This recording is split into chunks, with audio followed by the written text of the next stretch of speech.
जय श्री भवानी मित्रों, मैं गुरु महेंद्र जय भवानी तंत्र मंत्र केंद्र चैनल में आप सभी का स्वागत करता हूँ। मित्रों, आज मैं आपको शक्तिपात के बारे में जानकारी दूंगा। आप अधिकतर लोगों ने जो अध्यात्म से जुड़े होते हैं उनने शक्तिपात का नाम जरूर सुना होगा। बहुत से लोग के मनों में जिज्ञासा होगी ये जानने की कि ये शक्तिपात होता क्या है, कैसे होता है और कौन करता है। आजकल तो कैंपों में, ग्रुपों में भी शक्तिपात कराया जाता है। ये ग्रुपों और कैंपों में कैसे शक्तिपात हो जाता है ये तो वो कराने वाला जाने और करने वाला जाने, लेकिन ये कैसे होता है, इसको कौन करता है और इसके क्या लाभ होते हैं, इसकी जानकारी हम आपको देंगे आज। मित्रों, शक्तिपात होता है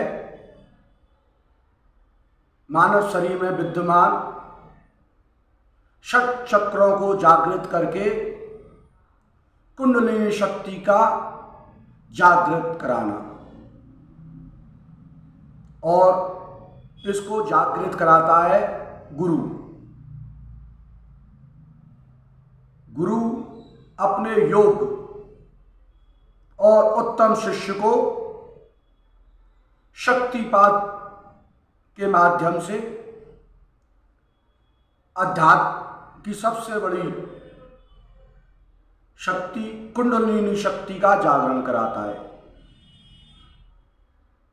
लेकिन मित्रों, इसके लिए पहले गुरु ऐसा हो जिसकी कुंडलिनी शक्ति जागृत हो, क्योंकि अगर गुरु की ही कुंडलिनी शक्ति जागृत नहीं होगी तो वो शिष्य की कैसे करा देगा। कितनी भी कोशिश कर ले नहीं करा सकता है जब स्वयं की नहीं है जागृत। तो मित्रों, ऐसा होता है कि कोई शिष्य होता है किसी गुरु का, कृपा पात्र होता है गुरु की, योग्य होता है कि उसकी कुंडलिनी शक्ति जागृत हो जाए। तो पहले तो वो अपने ज्ञान द्वारा स्वयं शिष्य से वे क्रियाएं कराता है जिससे कुंडलिनी शक्ति उसकी जागृत हो जाए।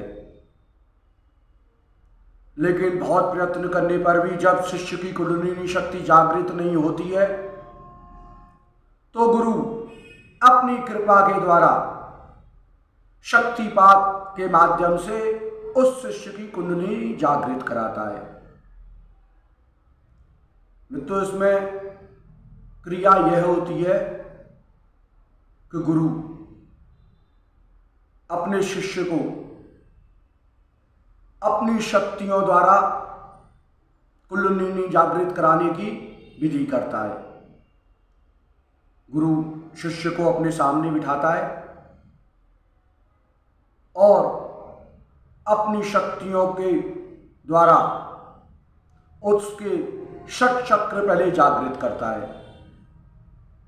उसके सर पर हाथ रखता है या मस्तक पर आज्ञा चक्र की जगह पर अपना अंगूठा रखता है और उसके बाद मंत्रों द्वारा उसमें वह ऊर्जा स्थानांतरित करता है जिससे उसकी कुंडलिनी शक्ति जागृत हो। और इस विधि के द्वारा उन मंत्रों की शक्ति से उस शिष्य में वो ऊर्जा का संचालन होता है और उसके सभी चक्र जागृत होने के बाद कुंडलिनी शक्ति जागृत होती है। मित्रों, कुंडलिनी शक्ति जो होती है वो हमेशा जागृत नहीं रहती। वो तो आप जिस समय जप करोगे, ध्यान में बैठोगे, तभी वह शक्ति जागृत होती है। उसी समय आज्ञा चक्र जागृत होता है और उसके माध्यम से वह साधक त्रिकालदर्शी हो जाता है। भूत भविष्य वर्तमान कुछ भी वह जान सकता है, किसी भी शक्ति से वार्तालाप कर सकता है, किसी भी शक्ति को आह्वान द्वारा अपने ध्यान में बुला सकता है।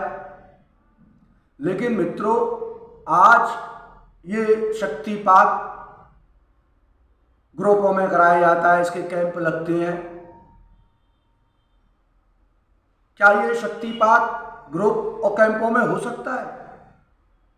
क्या कलयुग में शक्तियां इतनी छोटी हो गई हैं कि कोई भी साधक थोड़ा नाम वाला हो जाता है तो वो ग्रुपों में साधना कराता है, ग्रुपों में शक्तिपात कराता है और ग्रुपों में हो भी जाती है? कैसे हो जाती है भाई? गुरु सब पे ही कृपा कर देता है धन के लालच में। उसकी फीस जमा करो, उनके कैंपों में जाओ और अपना शक्तिपात करा लो। तो भैया ऐसे तो बहुत भारतवर्ष में हो गए होंगे जिनकी शक्तिपात के द्वारा कुंडली जागृत है। फिर कोई भविष्यवाणी को नहीं करता है जिसकी कुंडलिनी जागृत हो जाती है। इतने बड़े बड़े संत मानते हैं, इतने बड़े बड़े साधक हैं, देश पर इतनी विपदा आती है, पृथ्वी पर इतनी विपदा आती है, उनके बारे में पहले से कोई भविष्यवाणी तो नहीं करता। कुंडलिनी जागरण जिसकी हो जाती है वो तो त्रिकालदर्शी होता है। सारी घटना उसके सामने टीवी की तरह दिखने लग जाती है, जैसे मनुष्य को टीवी दिखती है ज्ञान के माध्यम में। अगर ऐसा है भी साधक संत, तो वो कुंडली जागृत का क्रिया, शक्तिपात की क्रिया अपने विशेष कृपा पात्र शिष्य के साथ ही तो करेगा या सबके साथ कर देगा? कभी नहीं करेगा ना। एक आदमी से ज्यादा इस क्रिया को कर सकता है।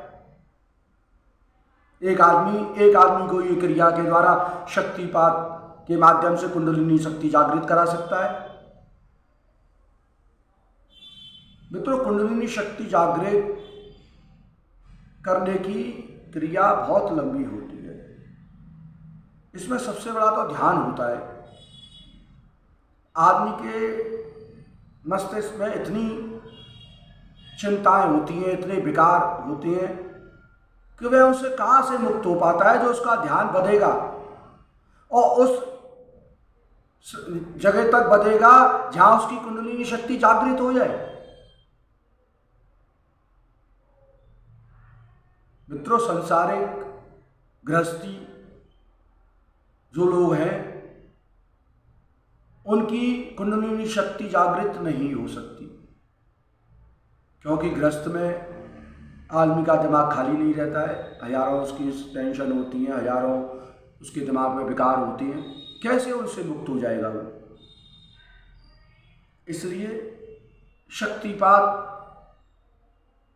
कराकर कुंडलिनी शक्ति जागृत कराने की या स्वयं हो आपकी कुंडलिनी जागृत हो जाए ऐसा मत सोचो।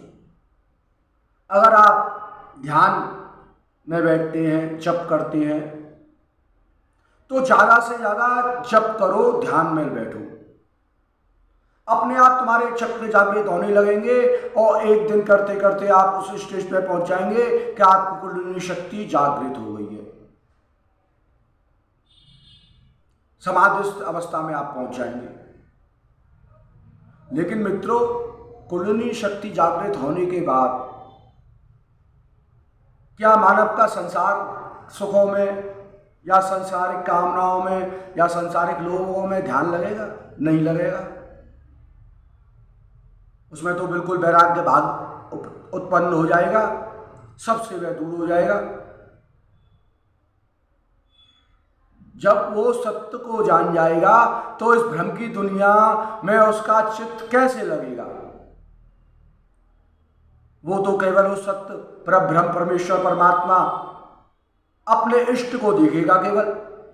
और उसमें ही अपना सर्वस्व अर्पण करके उनके चरण कमलों की आराधना करेगा और उसमें जीवन व्यतीत करके और अपने कर्मों के अनुसार लोगों में जाएगा। मित्रों, शक्तिपात कोई छोटी क्रिया नहीं है।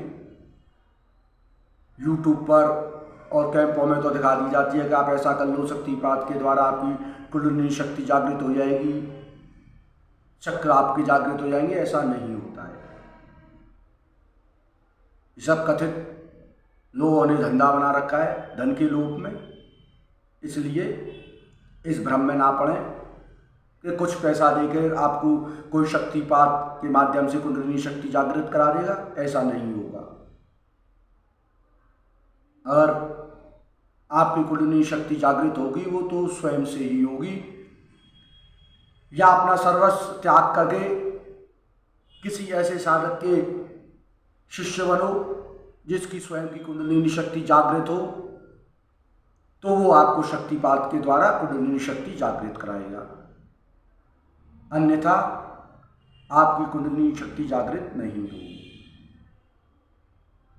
मित्रों, हमारा उद्देश्य किसी की बुराई करना नहीं है, केवल हम इस वीडियो के माध्यम से आपको शक्तिपात का ज्ञान दे रहे हैं और आप इस वीडियो को देख के समझ गए होंगे कि शक्तिपात क्या होता है, कैसे होता है और कौन करता है। बस यही जानकारी आपको देनी थी शक्तिपात के बारे में। हमारा वीडियो अच्छा लगे हमारे वीडियो को लाइक करो, कमेंट करो, शेयर करो, जैसा उचित समझो वैसा करो। जय श्री भवानी।